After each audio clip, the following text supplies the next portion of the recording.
want to share a little story with you, a personal story. When I was 13, the doctors, I was a scrawny kid.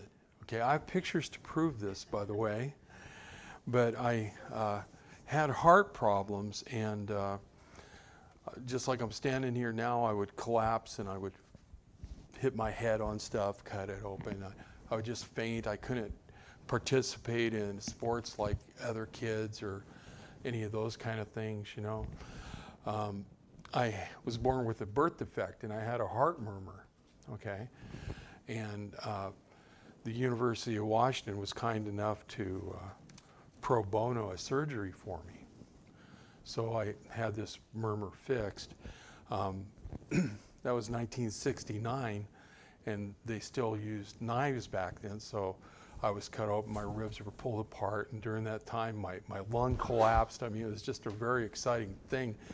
I mean, here you are all numbed up because you're done with your heart surgery, and there are a bunch of doctors come look at you, and they walk away writing in their little books, you know, it's the doctors and the students.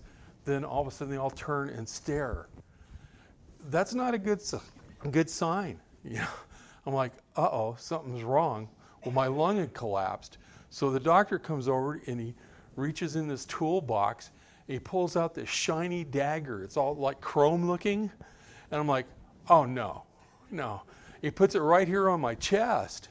And then he goes like that, pushes this thing through my chest, and they shove an air tube in there, and I guess they got somebody on the pump and they pumped it back up, you know. But I was able to start breathing again. And yeah. But my point is, without that, the doctors had told me I wouldn't live to be 30. Okay? And here I am, 63. And a friend of mine had a similar problem, only not to that extreme.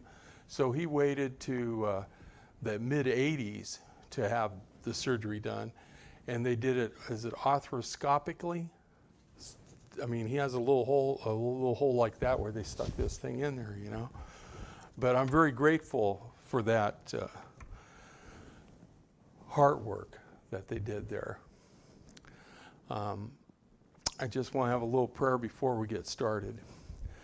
Heavenly Father, we just thank you for the miracles that you perform, that you use these doctors to help me.